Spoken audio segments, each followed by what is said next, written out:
Bienvenue dans cette formation complète sur le marketing digital. Que vous soyez e-commerçant, vendeur de produits, vendeur de formation dans n'importe quel domaine, quel qu'en soit ce que vous faites, cette compétence reste toujours indispensable pour vous. Et c'est pour vous aider que j'ai décidé de faire cette formation complète dans laquelle je vais vous montrer tout ce que vous devez comprendre pour réussir en marketing digital. Que vous avez déjà entendu parler de marketing digital ou pas, après cette formation, vous serez capable d'exploiter cette compétence au profit de votre entreprise. Alors, si c'est votre première fois de me découvrir, je me présente rapidement. Mon nom c'est Jean-Baptiste Tibinde. Je suis entrepreneur web, créateur de contenu, expert en marketing digital. Et j'ai créé cette chaîne pour vous partager toutes les stratégies nécessaires que vous devez maîtriser en marketing digital pour pouvoir attirer les clients sur Internet. Et surtout, encourager les unes à se lancer sur Internet. Si tu es prêt, let's go!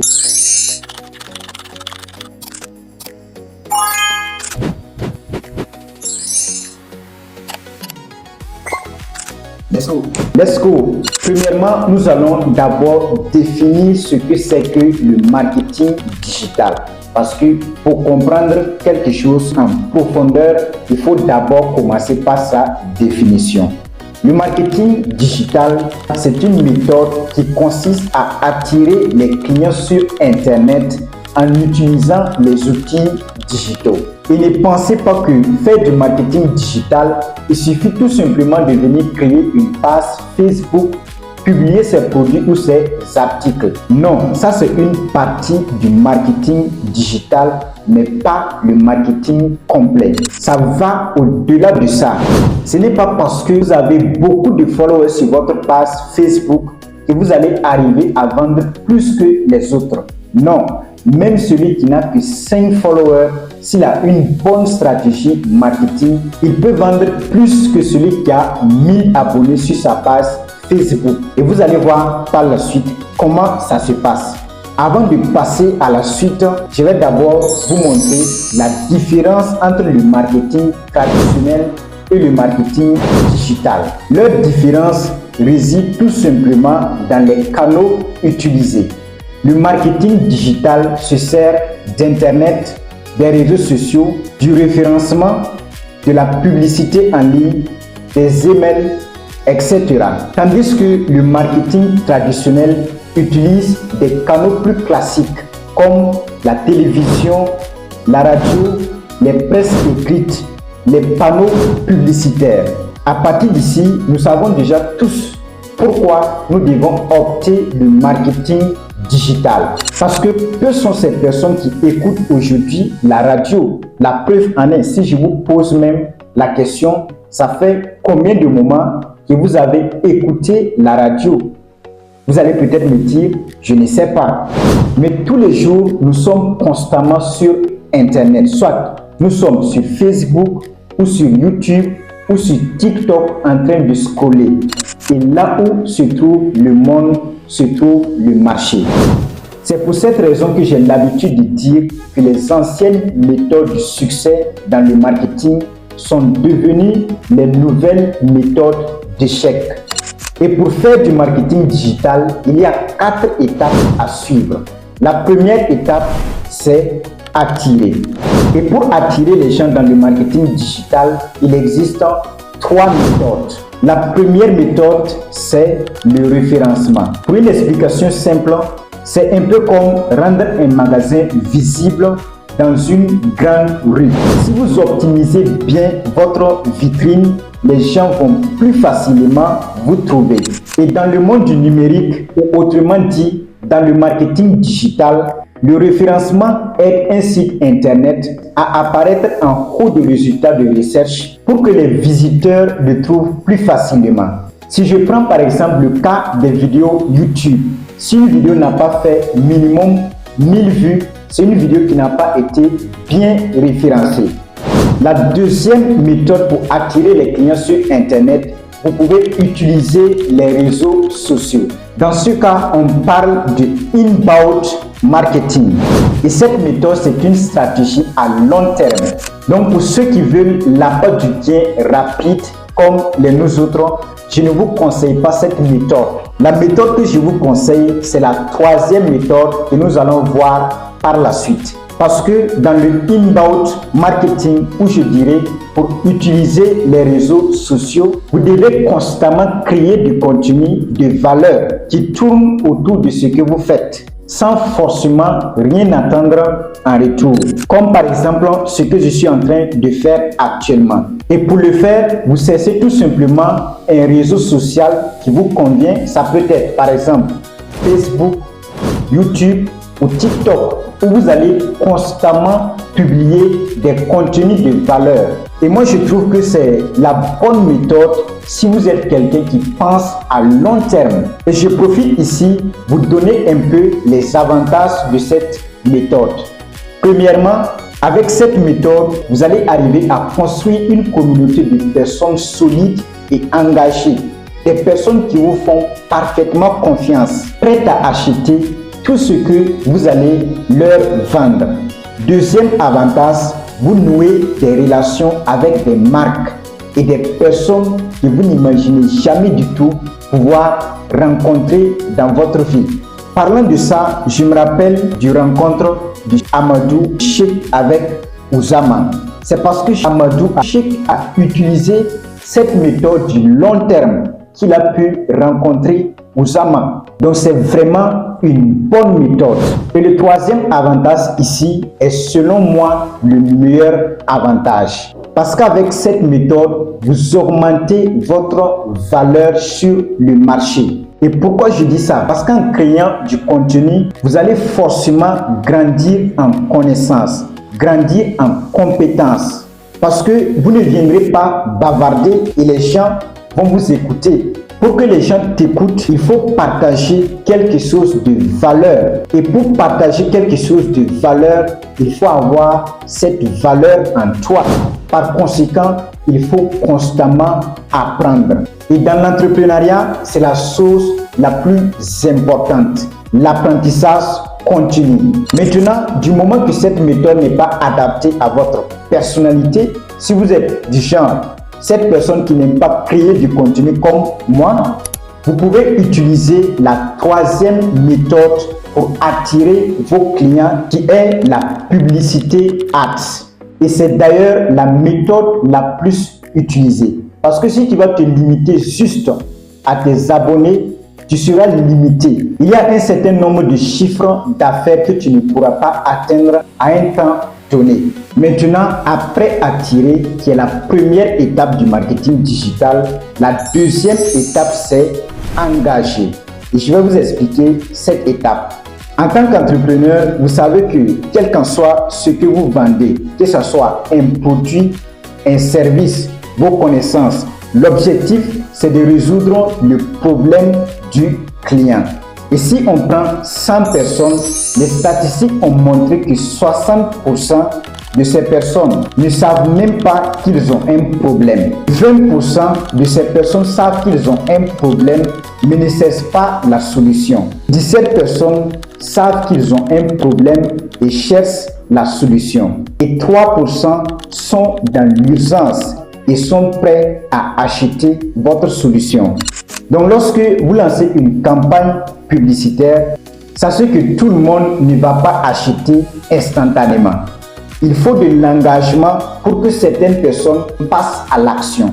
Et l'engagement, pour bien engager, il faut savoir bien interagir avec ta communauté ou du moins bien les accueillir lorsqu'ils viennent dans des outils de capture. Maintenant, vu que tout le monde ne va pas acheter instantanément vos produits, il faut passer à la troisième étape qui est de convertir. Et pour cette étape, il faut maîtriser la vente. Parce que votre objectif dans ce cas, c'est d'amener ceux qui ne savent même pas qu'ils ont un problème et qui doivent prendre votre solution, de prendre conscience de leur problème. Et c'est en faisant que ces personnes vont acheter votre produit ou votre service. Par exemple, imaginez un employeur qui cherche un document très important mais qu'il ne trouve pas parce qu'il ne s'est pas bien organisé. Le vendeur d'ordinateur va lui montrer que son problème, c'est justement une perte de temps. En lui proposant un ordinateur, il lui permet de gagner en efficacité. En centralisant ces données, il pourra les retrouver en un clin d'œil. L'idée, c'est donc faire prendre conscience aux prospects de la valeur ajoutée de la solution. Maintenant, après avoir converti le prospect en client, il reste la quatrième étape qui est la fidélisation. La fidélisation, c'est l'étape la plus importante même du marketing digital. Parce que oui, si tu ne sais pas fidéliser tes clients, tu seras tout le temps obligé d'aller à la recherche de nouveaux clients. Et fidéliser un client coûte 5 fois moins cher qu'acquérir un nouveau client. Parce que quand tu vas regarder le temps que tu as mis, l'énergie que tu as mis pour créer du contenu, ou du moins l'argent que tu as mis dans les campagnes publicitaires pour attirer les nouveaux clients, tu vas te rendre compte que fidéliser le client coûte moins cher. Et d'ailleurs, si tu fidélises le client, il va non seulement encore et encore t'acheter, en plus de ça, il peut même recommander tes produits ou ton service à d'autres personnes. Et toutes les grandes entreprises ont compris cette étape. Prenons le cas de Canal+. Quand ils voient que tu ne t'abonnes plus, ils te relancent. Je vais même vous poser une question pour que vous puissiez comprendre en profondeur cette étape qui est la fidélisation. Si par exemple, je viens dans votre pays, en tant qu'étranger, si je souhaite par exemple utiliser une puce, quelle est la puce que vous allez me recommander? En tout cas, ici au Burkina, la puce qu'on va te recommander, je suis sûr et certain que ça sera Orange. Pourquoi? Parce que Orange, c'est le réseau qui communique le plus. Ils sont constants et consistants dans leur relance. Donc la puce que vous allez me recommander en tant qu'étranger dans votre pays, c'est le réseau qui a réussi à avoir une place dans votre tête. Et c'est ça le plus important en marketing. Donc l'objectif au niveau de la fidélisation, c'est d'avoir une place dans la tête du client. Et pour cela, il faut être constant et consistant dans tes relances. C'est pour cela que je conseille à ce que vous optez le marketing conversationnel. Là, vous aurez un contact direct et personnalisé avec vos clients parce que le contact direct est très important, très nécessaire dans la fidélisation des clients. Pour fidéliser quelqu'un, il faut avoir un contact direct avec la personne. Et le marketing conversationnel vous offre cette possibilité. Maintenant, comment faire du marketing digital de façon concrète, de façon pragmatique?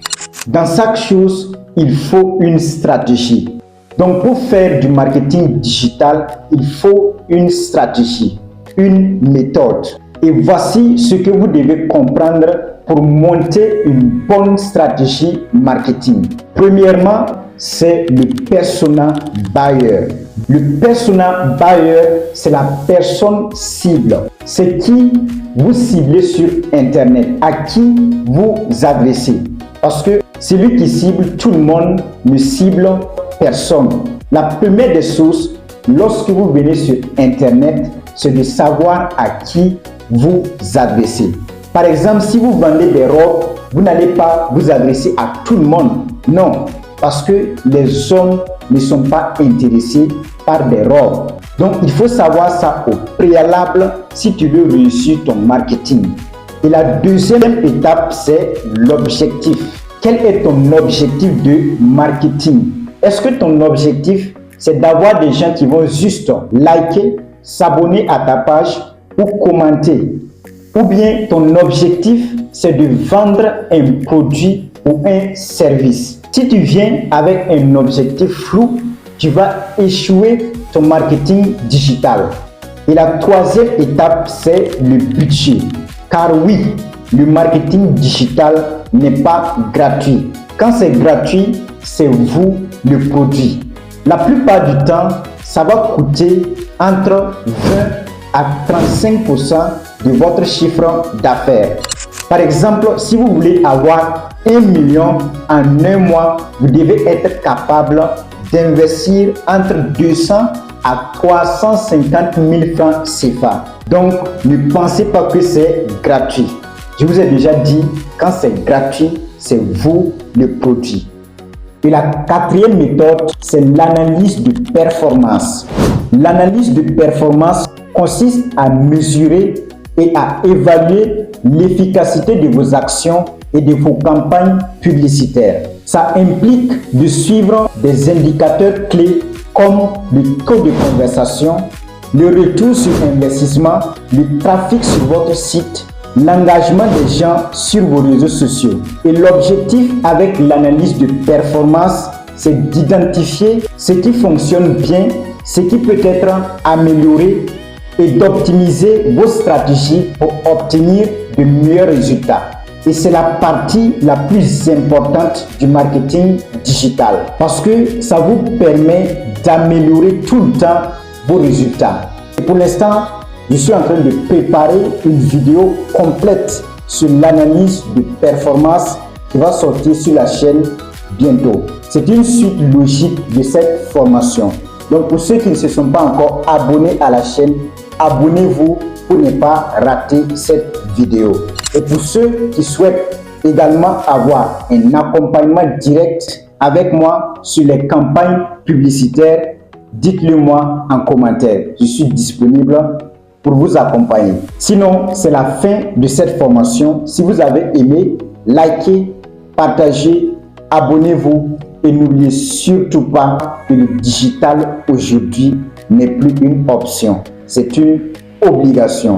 Donc, lancez-vous dès maintenant pour ne pas être en retard.